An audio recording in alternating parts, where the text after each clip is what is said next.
How are you doing? Hope you doing well and you're watching AS English Study। Basic grammar series के day 8 में आपका स्वागत है और आज का टॉपिक है नाउन्स। डे 7 में आपने सभी पार्ट ऑफ स्पीच की बेसिक नॉलेज ले ली। अब हम वन बाय वन एक एक पार्ट ऑफ स्पीच को डिटेल में जानकारी लेंगे, इसके बारे में सीखेंगे ताकि फ्यूचर में कोई भी गलती ना हो। और यदि आपको नाउन्स को अच्छे से समझना है तो वीडियो को एंड तक ज़रूर देखें। और यदि वीडियो पसंद आए तो लाइक और शेयर ज़रूर कीजिएगा। और यदि आपने अभी तक हमारे चैनल को सब्सक्राइब नहीं किया तो चैनल को सब्सक्राइब कीजिए और बेल आइकन के बटन को ज़रूर दबाइएगा ताकि हमारे आने वाले सभी वीडियोज़ के नोटिफिकेशन आपको मिलते जाएँ। अब हम वीडियो को स्टार्ट करते हैं। Let's begin.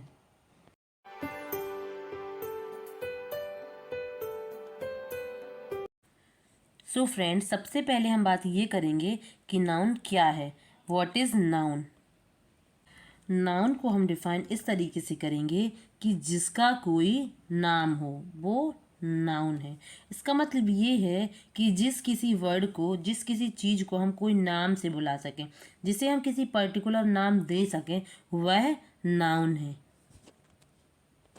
जैसे कि कोई पर्सन हो, प्लेस हो, एनिमल हो, थिंग हो, फीलिंग हो जिसे हम छू नहीं सकते, सिर्फ फील कर सकते हैं, और आइडिया हो जिसे हम महसूस कर सकते हैं, इन सभी को हम नाउन कहते हैं। जैसे कि राम हो गया, यह किसी एक व्यक्ति का नाम है, किसी लड़के का नाम है। मैन हो गया, मैन भी हमने किसी सभी आदमियों को एक पर्टिकुलर नाम दे रखा है, मैन। सुगर हो गया, यह थिंग्स वस्तुओं में आएगी। कैट हो गया, यह एनिमल में आएंगे। ट्रूथ हो गया, लव, ये फीलिंग्स में आएंगे। तो इन सभी को हम नाउन कहेंगे। ट्रूथ को हम आइडिया बोलेंगे जिसकी हम बात करते हैं, और लव फीलिंग में आएगी। जैसे कि हैप्पीनेस हो गया, सैडनेस हो गया, दुख, ये सभी भी नाउन में ही आते हैं। आगे हम इन सभी के और डिटेल में पढ़ेंगे। तो इस तरीके से जिसे भी हम कोई नाम देते हैं वह नाउन कहलाते हैं।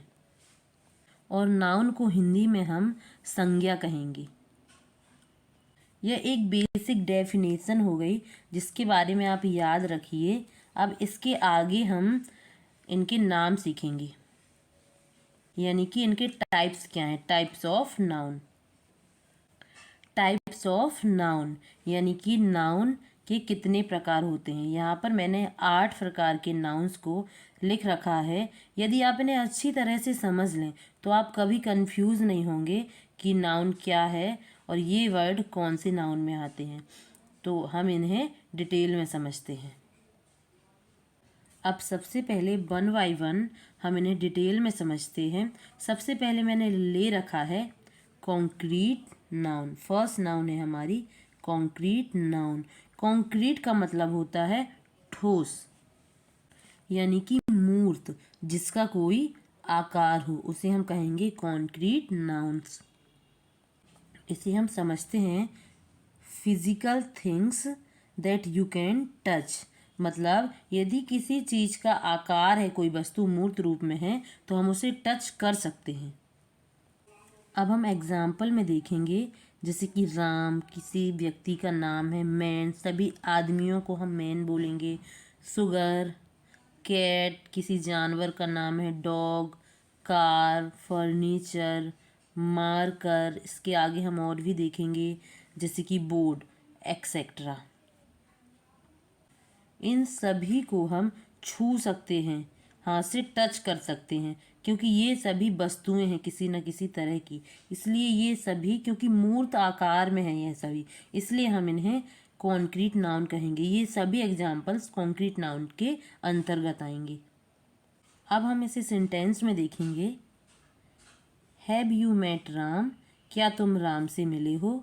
दूसरा सेंटेंस होगा डू यू हैव राइस, क्या तुम्हारे पास चावल हैं। तो इस तरह से इसमें जो राम है यह एक थिंग्स है, फिजिकल थिंग्स में आएगा, यह कॉन्क्रीट नाउन्स में आएगा ये। और राइस यह भी एक सामान है, तो इसे भी हम कॉन्क्रीट नाउन कहेंगे। अब हम नंबर 2 देखते हैं, जो कि है एब्स्ट्रैक्ट नाउन। एब्स्ट्रैक्ट का मतलब क्या होता है, इसे यदि हम हिंदी में ट्रांसलेट करें तो एब्स्ट्रैक्ट का मतलब होता है अमूर्त, मतलब जिसका कोई फिजिकल आकार ना हो, वह एब्स्ट्रैक्ट नाउन है। इसे हम और डिटेल में समझते हैं। Things that you can not touch, मतलब इसमें वो चीज़ें आएंगी जिसे आप छू नहीं सकते, तो यानी कि जिसे आप टच नहीं सकते, तो फीलिंग्स और आइडियाज़ इसमें आएंगे। एब्स्ट्रैक्ट नाउन को आप महसूस कर सकते हैं, सोच सकते हैं इसके बारे में, लेकिन इसे टच नहीं कर सकते। अब हम एग्जाम्पल्स में देखेंगे। ट्रूथ, ऑनेस्टी यानी कि ईमानदारी, करेज यानी कि साहस, डेंजर यानी कि खतरनाक, होप आशा। तो इन सभी के बारे में आप सोच सकते हैं, आप इन्हें महसूस कर सकते हैं, लेकिन आप इन्हें छू नहीं सकते। तो ये सभी किस में आएंगे, ये सभी एब्स्ट्रैक्ट नाउन में आएंगे। अब इससे हम सेंटेंस में एग्जाम्पल देखते हैं। Do you have courage to tell the truth, मतलब क्या तुम में सच बोलने का साहस है। तो इस तरह से इसमें करेज, ट्रुथ क्या है, एब्स्ट्रैक्ट नाउन होंगे। अब नेक्स्ट सेंटेंस हम देखेंगे। हर life is full of happiness, मतलब उसकी ज़िंदगी खुशियों से भरी हुई है। तो यहाँ पर हैप्पीनेस जो है वो एब्स्ट्रैक्ट नाउन होगा, क्योंकि इसे हम महसूस कर सकते हैं। ठीक है, तो इस तरह से जिन्हें आप छू सकते हैं, जिनका मूर्त आकार होता है, वो सभी कॉन्क्रीट नाउन में आते हैं, और जिन्हें आप छू नहीं सकते, केवल महसूस कर सकते हैं या जिनके बारे में सोच सकते हैं, वो सभी एब्स्ट्रैक्ट नाउन में आते हैं। The next is common noun. नाम से ही पता चल रहा है कि names giving in common to people, places और थिंग्स। तो जो हम किसी व्यक्तियों की बात करें, लोगों की बात करें, सामान की बात करें, थिंग्स की बात करें, जानवरों की बात करें, तो उन्हें जो कॉमन नाम मिले हैं उन्हें हम कॉमन नाउन कहेंगे। तो जैसे कि अभी इससे पहले मैंने बताया कि राम भी नाउन है और मैन भी नाउन है। तो राम जो है वो किसी एक लड़के का नाम है, लेकिन मैन जो है वो हम सबको बोलते हैं। वो पर्टिकुलर हम किसी एक व्यक्ति को मैन नहीं बोलेंगे, वो सभी लोग आएंगे उस मैन में। इसलिए जो मैन होगा वह कॉमन नाउन होगा और राम कॉन्क्रीट नाउन होगा। तो इसे हम एग्जाम्पल के थ्रू समझते हैं। मैन हो गया, वुमेन हो गया। वुमेन जो है किसी एक औरत या लड़की की बात नहीं होती है, यहाँ पर सभी औरतों की बात होती है, इसलिए ये कॉमन नाउन में आएगा। टीचर, किसी एक टीचर की बात नहीं हो रही, जितने भी टीचर हैं सबकी, टीचर के अंतर्गत बहुत से टीचर आते, इसलिए यह कॉमन नाउन में आएगा। कार, किसी एक पर्टिकुलर कार की बात हम नहीं कर रहे हैं, बहुत सारी कार हो सकती हैं। डॉग, हम सभी डॉग की बात कर सकते हैं। लव की भी बहुत सारी कैटेगरी आएंगी, इसलिए ये सभी कॉमन नाउन में आएंगे। जब हम किसी पर्टिकुलर किसी एक व्यक्ति की ही बात करते हैं तब वो कॉन्क्रीट में आता है, और जब हम किसी पर्टिकुलर वस्तु की बात नहीं करते, उसमें बहुत सी चीज़ें आ सकती हैं, बहुत सी वस्तुएं आ सकती हैं, वहाँ पर हम कॉमन नाउन की बात करते हैं। अब हम सेंटेंस में देखते हैं। I saw a man in the garden. यहाँ पर किसी एक आदमी की बात नहीं होती है। मैंने एक आदमी को बगीचे में देखा, गार्डन में देखा, तो हम किसी एक व्यक्ति की बात नहीं कर रहे। मैन, इसमें सभी व्यक्ति आ सकते हैं, इसलिए मैन यहाँ पर कॉमन होगा। फिर हम दूसरा एग्जाम्पल देखेंगे। Do you have a car, क्या तुम्हारे पास कार है। अब कौन सी कार है उसकी बात नहीं हुई है, कार की बात हुई है, तो ये कॉमन नाउन में आएगी। अब हम बात कर रहे हैं प्रॉपर नाउन की। यहाँ पर प्रॉपर बता रहा है कि प्रॉपर नाम मिला है। Names of particular people, place और थिंग्स। पिछले हम कॉमन नाउन में किसी कॉमन वस्तुओं की बात करते थे, लेकिन यहाँ पर हम किसी पर्टिकुलर वस्तुओं की बात करें, किसी वस्तु, स्थान, व्यक्ति, यहाँ पर कोई भी प्रॉपर वस्तु आएगी, जैसे कि राम, मीरा, दिल्ली, गूगल, अक्टूबर, तो यहाँ पर राम जो है वो एक प्रॉपर किसी एक लड़के का नाम है, किसी एक व्यक्ति की ही हम बात करते हैं। मीरा भी किसी एक लड़की की ही हम बात कर रहे होते हैं। दिल्ली, दिल्ली भी शहर का नाम है एक, तो किसी एक शहर के बारे में भी हम बात कर रहे होते हैं। गूगल, गूगल मैंने यहाँ पर इसलिए लिख रखा है क्योंकि वेबसाइट तो बहुत हैं लेकिन गूगल एक ही है, तो यह भी प्रॉपर नाउन में आएगा। संडे हो गया, अक्टूबर हो गया, मंडे, इस तरह से कोई भी वीक्स के नाम, मंथ के नाम, ये सभी भी प्रॉपर नाउन में आएंगे। अब हम सेंटेंस में देखते हैं, let me introduce you to mister Ram. तो ये है प्रॉपर नाउन, क्योंकि यह जो राम है यह पर्टिकुलर किसी एक व्यक्ति का नाम है। दूसरा सेंटेंस देखते हैं, that man over there is Ram. वो आदमी जो वहाँ खड़ा है वह राम है। तो यहाँ पर भी किसी पर्टिकुलर व्यक्ति की बात हो रही है, तो इसलिए यह जो राम है यहाँ पर भी प्रॉपर नाउन होगा। यहाँ पर एक सेंटेंस है, I am going to Delhi next week. तो यदि मैं यहाँ पर वीक बोलूँ तो वीक में कोई भी दिन आ सकता है, संडे भी आ सकता है, मंडे, ट्यूसडे, कोई भी डे आ सकता है।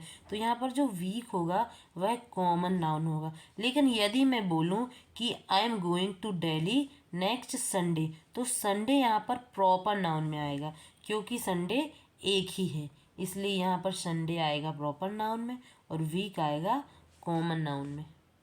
The next is countable nouns. नाम से ही क्लियर है, the names which you can count. Count का मतलब होता है गिनना और काउंटेबल का मतलब होता है गिनने लायक। तो जिन चीज़ों को हम गिन सकते हैं उन्हें हम काउंटेबल नाउन की कैटेगरी में रखेंगे, जैसे कि book, man, cup, glass, building, car, coin, इन सभी को हम गिन सकते हैं। तो ये सभी काउंटेबल नाउन्स के एग्जाम्पल्स हैं। तो इन सभी को हम गिन सकते हैं, 1 2 3 4 5, इन सभी में हम गिन सकते हैं। लेकिन यदि हम इसके बाद वाली नाउन की बात करें, अनकाउंटेबल नाउन, अनकाउंटेबल का मतलब जिसे हम गिन नहीं सकते।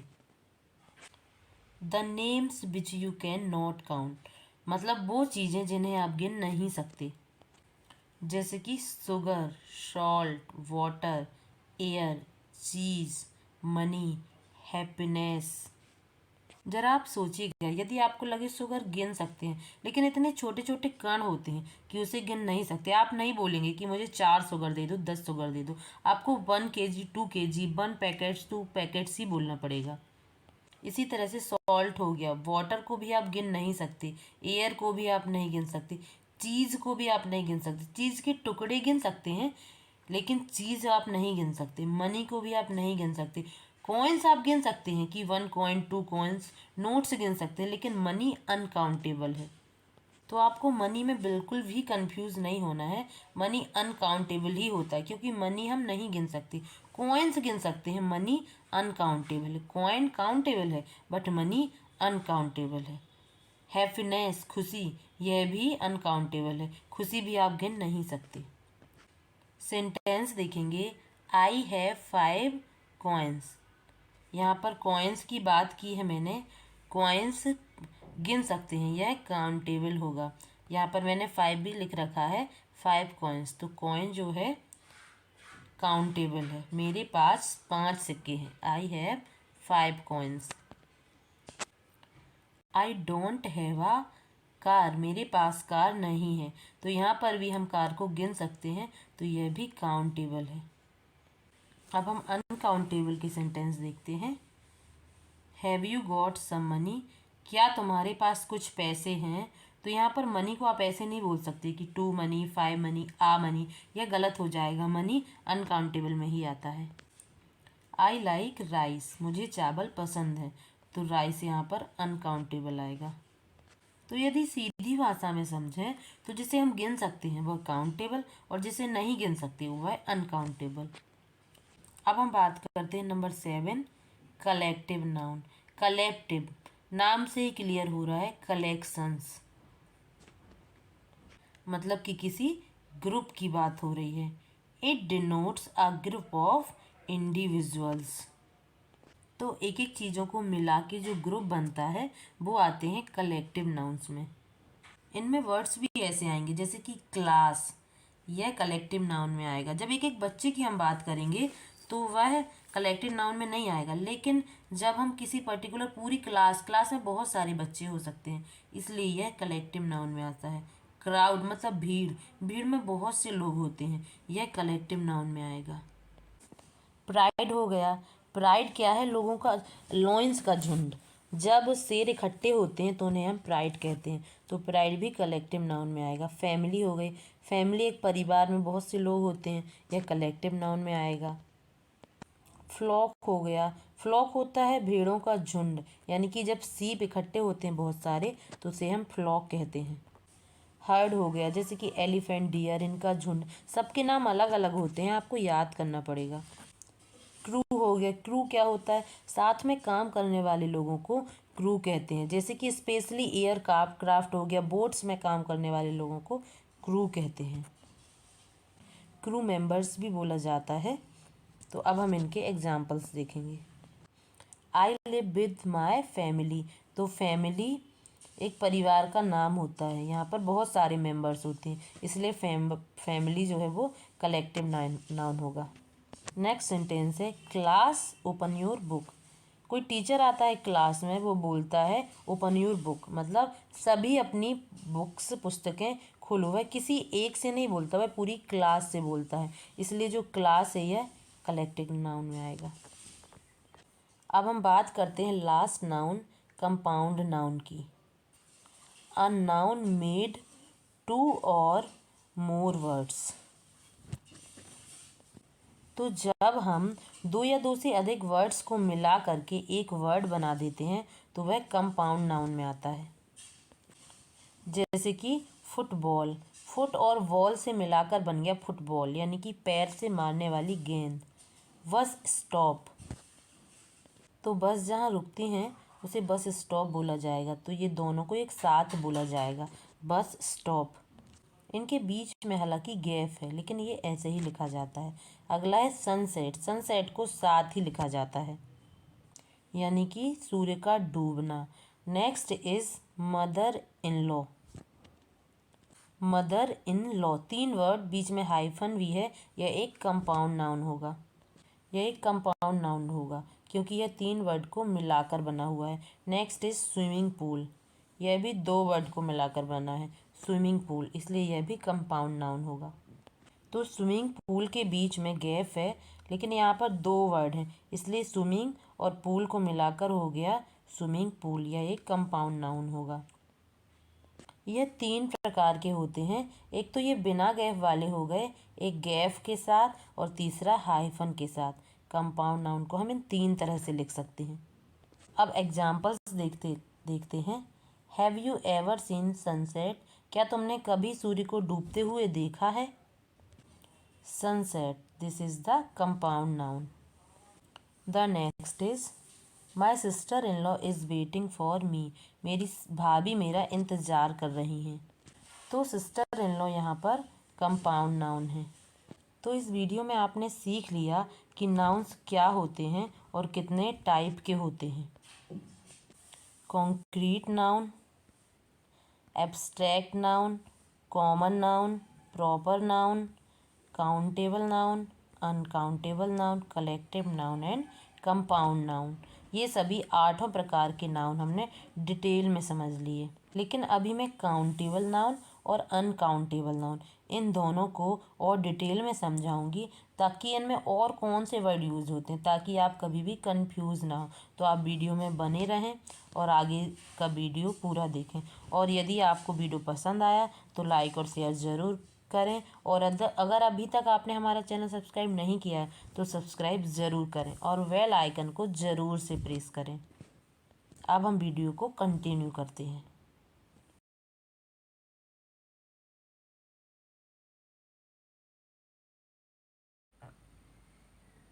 तो अब मैं लेकर आई हूँ काउंटेबल नाउन और अनकाउंटेबल नाउन्स के बारे में और एक्स्ट्रा टिप। तो जैसा कि पहले भी वीडियो मैंने बताया आपको कि काउंटेबल नाउन में क्या आते हैं, book, cup, man, house, cat, chair etcetera, यानी कि जिसे हम गिन सकते हैं वो सभी काउंटेबल नाउन में आएंगे। और अनकाउंटेबल नाउन में जिन्हें हम नहीं गिन सकते वो अनकाउंटेबल नाउन में आएंगे, जैसे कि water, money, rice, sugar, salt, milk etcetera. अब द रूल नंबर 1 इज कि जो काउंटेबल नाउन होते हैं उन्हें आप 1 2 3 4 इस तरीके से गिन सकते हैं। AN इस तरीके से भी लिख सकते हैं। इनके प्लूरल्स भी बना सकते हैं, जैसे कि 1 कप, 2 कप, 3 कप या फिर कप्स। इस तरीके से आप इनके प्लूरल भी बना सकते हैं, AN भी लिख सकते हैं इनके आगे, और 1 2 3 में आप इन्हें काउंट भी कर सकते हैं। लेकिन अनकाउंटेबल नाउन को आप 1 2 3 से नहीं लिख सकते यहाँ पर, इसलिए मैंने यहाँ पर नो भी लिखा हुआ है। इन्हें 1 2 3 में काउंट नहीं कर सकते। AN भी नहीं लिख सकते इनके पहले, इनके हम प्लूरल्स भी नहीं बना सकते। आप नहीं बोल सकते कि वाटर्स, मिल्क्स, इस तरह से आप नहीं बोल सकते। ना ही आप ऐसे बोल सकते हैं कि 1 मिल्क, 2 मिल्क, 1 सॉल्ट, 2 सॉल्ट। इस तरीके से आप इन्हें नंबरिंग नहीं दे सकते हैं अनकाउंटेबल नाउन को। अब यहाँ पर हम सेंटेंस देखते हैं काउंटेबल नाउन का। I have a book, 2 pens and 4 chairs. इसका मीनिंग हुआ कि मेरे पास एक किताब, 2 कलमें और 4 कुर्सियाँ हैं। तो यहाँ पर आप देखिए, यहाँ पर मैंने आ भी लगाया हुआ है बुक के साथ, यहाँ पर नंबरिंग 2 भी करी हुई है और 4 लिखा हुआ है, और पेन्स यानी कि प्लूरल बनाया है, चेयर्स। इस तरह से मैंने यहाँ पर नंबरिंग की है, एन भी लगाया है, AN लगाया, और इसका प्लूरल भी बनाया। तो काउंटेबल नाउन को हम इस तरह से लिख सकते हैं। अब यहाँ पर सेंटेंस है, have you got a water. क्या आप आ वाटर बोल सकते हैं? नो, नहीं बोल सकते। 2 शुगर, क्या आप 2 शुगर्स बोल सकते हैं? नो, यहाँ पर एस भी लगाया हुआ, यह भी गलत है। और सम मिल्क्स, क्या आप मिल्क में एस लगा सकते हैं? नो, तो इसमें आप ये सब नहीं कर सकते। तो मैंने ये सेंटेंस आपको समझाने के लिए लिखा हुआ है कि यहाँ पर ये सब हम नहीं कर सकते। तो ये जो हमारा सेंटेंस है यह पूरा का पूरा गलत हो जाएगा, क्योंकि ये नेचुरल ही नहीं लग रहा। तो इस तरीके से हम अनकाउंटेबल नाउन में नंबरिंग नहीं कर सकते, AN भी नहीं लगा सकते, और इनके प्लूरल भी नहीं बना सकते, क्योंकि यदि हम ऐसे करेंगे तो यह गलत हो जाएगा। तो इसके ऊपर वाला सेंटेंस हमारा गलत है। हम इसे इस तरह से लिखेंगे, have you got a glass of water, 2 packets और शुगर और सम मिल्क। आप ऐसे वाटर को नहीं गिन सकते, लेकिन यदि आप उसे ग्लास में डाल दें तो आप ग्लास को गिन सकते हैं, ग्लास ऑफ वाटर। तो इसमें आ लगा सकते हैं, glass, a glass of water, 2 packets of sugar. आप शुगर को नहीं गिन सकते, लेकिन आप पैकेट को गिन सकते हैं। तो यहाँ पर 2 पैकेट लिखा जा सकता है। सम मिल्क, यहाँ पर सम मिल्क आप लिख सकते हैं। तो इस तरह से ये वाला सेंटेंस हमारा पूरी तरह से सही है। अनकाउंटेबल नाउन को हम इन तरीक़ों से लिख सकते हैं। इसका हिंदी मीनिंग होगा कि क्या आपके पास एक गिलास पानी, 2 पैकेट शक्कर और थोड़ा दूध है। इस तरीके से यह बोलने में भी नेचुरल लग रहा है और यह सही भी है। इस तरीके से हम इसे बोल सकते हैं। तो इस तरह से यदि आपको काउंटेबल नाउन में बोलना है कितना, तो आप इसे बोलेंगे हाउ मैनी। अब जैसे कि आपको पूछना है कि तुम्हारे पास कितने सिक्के हैं, तो आप बोलोगे how many coins have you got. तो इस तरीके से जब आपको कितने के लिए कितना बोलना होता है तो आप काउंटेबल नाउन में हाउ मैनी कहेंगे, हाउ मैनी। तो कॉइन्स को आप गिन सकते हैं, इसलिए इसके साथ आया हाउ मैनी। लेकिन जिन्हें आप नहीं गिन सकते उसके साथ आएगा हाउ मच। यानी कि अनकाउंटेबल नाउन में जब हमें कितना बोलना होता है तो हम उसे बोलेंगे हाउ मच। मनी नहीं गिन सकते, इसलिए मनी के साथ आएगा how much. How much money have you got, क्योंकि हम मनी को नहीं गिन सकते इसलिए इसके साथ हाउ मच आएगा, मतलब तुम्हारे पास कितने पैसे हैं। अब द नेक्स्ट रूल इज़, यदि आपको बोलना है थोड़ा, तो थोड़ा के लिए आप जिन्हें गिन सकते हैं काउंटेबल में आप बोलेंगे आ फ्यू, थोड़ा। और अनकाउंटेबल में बोलेंगे आ लिटिल, मतलब थोड़ा। जिन्हें आप नहीं गिन सकते उसके लिए बोलेंगे आप आ लिटिल, और जिन्हें आप गिन सकते हैं उन्हें बोलेंगे आ फ्यू। और यदि आपको कुछ बोलना है तो कुछ के लिए आप बोलेंगे सम, काउंटेबल में भी सम बोलेंगे और अनकाउंटेबल में अभी आप सम ही बोलते हैं। तो ये यहाँ पर आप नोट कर लीजिए, ये यहाँ स्टार लगा लीजिएगा कि काउंटेबल और अनकाउंटेबल दोनों में ही कुछ के लिए सम का यूज होता है, मतलब सम का यूज काउंटेबल और अनकाउंटेबल दोनों में हम कर सकते हैं। यहाँ पर एग्जाम्पल के साथ हम देखते हैं, I have got a few coins. मेरे पास कुछ सिक्के हैं। तो यहाँ पर काउंटेबल के लिए हम अ फ्यू यूज़ करेंगे। अब यदि यहाँ पर हमें मनी लिखना होता तो हम यहाँ पर बोलते a little, I have got a little money. इस तरीके से हम फ्यू और लिटिल का यूज़ करते हैं। अब हम नेक्स्ट एग्जाम्पल देखते हैं, there are some chairs in the room. There are some chairs in the room. Some chairs यानी कि कुछ कुर्सियाँ, मतलब इस रूम में कुछ कुर्सियाँ हैं। तो काउंटेबल के लिए हम सम का यूज भी कर सकते हैं और आ फ्यू का यूज भी कर सकते हैं। अब हम यहाँ पर देखते हैं अनकाउंटेबल के लिए, देयर आर, यहाँ पर हम सम भी लिख सकते हैं और आ लिटिल भी लिख सकते हैं अनकाउंटेबल में। एक चीज़ कुछ भी लिखेंगे, there are some milk in the glass, या फिर there are a little milk in the glass, मतलब इस ग्लास में थोड़ा दूध है। तो इस तरीके से अनकाउंटेबल नाउन के लिए हम सम और अ लिटिल का यूज़ करेंगे और काउंटेबल में अ फ्यू और सम का यूज़ करेंगे। अब द नेक्स्ट रूल इज़, जब आपको ज़्यादा बोलना होता है तो ज़्यादा के लिए काउंटेबल में आप यूज़ करेंगे मैनी का और अनकाउंटेबल में यूज़ करेंगे मच का। और अ लॉट ऑफ भी ज़्यादा के लिए ही यूज होता है, यह काउंटेबल और अनकाउंटेबल दोनों के लिए यूज होता है। ठीक है, मतलब मैनी और मच होता है, मैनी यूज होता है काउंटेबल के लिए और मच यूज होता है अनकाउंटेबल के लिए, और अ लॉट ऑफ यूज होता है काउंटेबल और अनकाउंटेबल दोनों के लिए यूज होता है, ज़्यादा के सेंस में या बहुत के सेंस में। अब हम एग्जाम्पल देखते हैं, there are many of cup in my house. यहाँ पर अ लॉट ऑफ भी बोल सकते हैं, there are many cups in my house, या फिर there are a lot of cups in my house, मतलब मेरे घर में बहुत सारे कप हैं। तो इस तरीके से हम काउंटेबल नाउन में मैनी और अ लॉट ऑफ दोनों का यूज़ करेंगे। अब हम अनकाउंटेबल नाउन में देखते हैं, there is a much of water in the tank, या फिर मच की जगह a lot of water in the tank. इस तरीके से इस टैंक में बहुत सारा पानी है। तो इस तरीके से हमने देखा कि अ लॉट ऑफ का यूज़ काउंटेबल और अनकाउंटेबल दोनों में होता है, और मच का यूज अनकाउंटेबल और मैनी का यूज काउंटेबल में होता है।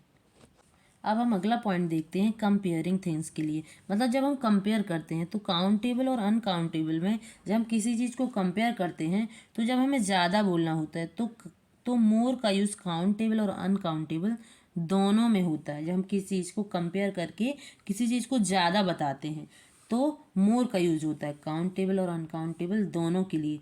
लेकिन जब हमें किसी चीज़ को कम बताना होता है किसी चीज़ की कंपेयर करके, तो यहाँ पर लेस का यूज होता है अनकाउंटेबल के लिए, और काउंटेबल के लिए फेवर का यूज होता है, फ्यूअर। कम अनकाउंटेबल के लिए फ्यूअर का यूज होता है। यहाँ पर आप डब्लू कर लीजिएगा, FEWER, यहाँ पर थोड़ा मिस प्रिंट हो गया है। ठीक है, तो क्या समझा हमने कि कंपेयर करते हुए जब हम किसी चीज़ को बोलते हैं तो काउंटेबल में और अनकाउंटेबल में दोनों में ज़्यादा के लिए मोर यूज होता है, काउंटेबल और अनकाउंटेबल। लेकिन काउंटेबल में कम के लिए फ्यूअर का यूज करेंगे और ज़्यादा के लिए लेस का यूज करेंगे। अब हम सेंटेंस देखते हैं। अब यदि हम यहाँ पर फ्यूअर ना देखें, सिर्फ मोर देखते हैं, तो सेंटेंस बनेगा, there are more spoons on your plate, मतलब तुम्हारी प्लेट में ज़्यादा चम्मच हैं। लेकिन यदि हम यहाँ पर फ्यूअर देखेंगे, FEW लिखना है ER, फ्यूअर देखेंगे तो यहाँ पर हम मोर नहीं पढ़ेंगे। फिर यहाँ पर हम मोर नहीं पढ़ेंगे, मोर को हम यहाँ पर हटा देंगे, तब हम यहाँ पर फ्यूअर पढ़ेंगे। There are fewer spoons on your plate, मतलब तुम्हारी प्लेट में कम चम्मच हैं। तो इस तरीके से हम काउंटेबल में मोर और फ्यूअर दोनों का यूज़ करेंगे। अब हम अनकाउंटेबल में देखते हैं।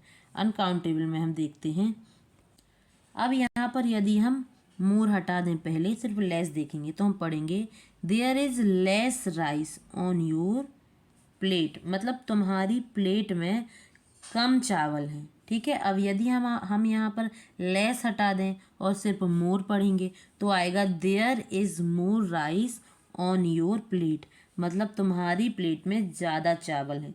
तो इस तरह से हम काउंटेबल और अनकाउंटेबल में ज़्यादा और कम की कंपेयर के लिए मोर का यूज़ करेंगे दोनों में, और फ्यूअर का यूज़ करेंगे काउंटेबल के लिए, और लेस का यूज़ करेंगे अनकाउंटेबल के लिए। तो इस तरह से हमने काउंटेबल और अनकाउंटेबल नाउन दोनों में और अधिक टिप्स देख लिए। तो यहाँ पर हमारी नाउन्स कंप्लीट होती है। अब आपको यदि समझ में ना आए, जहाँ पर भी प्रॉब्लम हुई हो, तो आप हमें कमेंट बॉक्स में कमेंट करके बताइए। और यदि कुछ कन्फ्यूज़न है तो आप वीडियो को एक बार और देखिए और बार बार देखिए, क्योंकि रिपीटेशन से हमारे कन्फ्यूज़न दूर होते हैं। बार बार जब हम प्रैक्टिस करेंगे तभी हमारे कन्फ्यूज़न दूर होंगे। तो आप बार बार प्रैक्टिस कीजिए, इन्हें पढ़िए अच्छी तरह से, तो आपके सारे कन्फ्यूज़न दूर हो जाएंगे।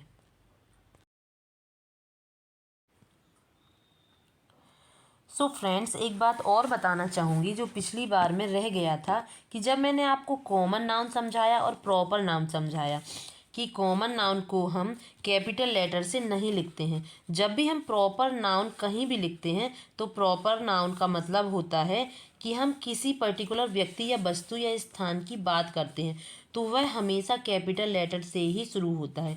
ये बात आप हमेशा ध्यान रखिए। इसके अलावा डे 6 में मैंने ऐसे ही 11 ग्रामर टिप्स दिए हैं, तो वो वीडियो आप ज़रूर देख लें। और एक बात बता दूं आपको कि आप काउंटेबल और अनकाउंटेबल नाउन में कंफ्यूज बिल्कुल ना हो। टाइम अनकाउंटेबल है, हम नहीं गिन सकते, लेकिन घंटे, मिनट, सेकंड ये सब काउंटेबल है, इन्हें गिन सकते हैं। उसी तरह से जैसे मैंने बताया कि मनी अनकाउंटेबल है, लेकिन कॉइन और नोट्स काउंटेबल है। इन दो वर्ड्स टाइम और मनी को लेकर लोग बहुत कंफ्यूज होते हैं, लेकिन इन्हें तो गिना नहीं जा सकता, फिर ये काउंटेबल कैसे हो सकते हैं? तो मैंने बताया, आपको वही रीज़न दिया है। तो अब आप आगे से कभी भी कंफ्यूज ना हो, क्योंकि टाइम और मनी दोनों अनकाउंटेबल हैं, इन्हें हम गिन नहीं सकते।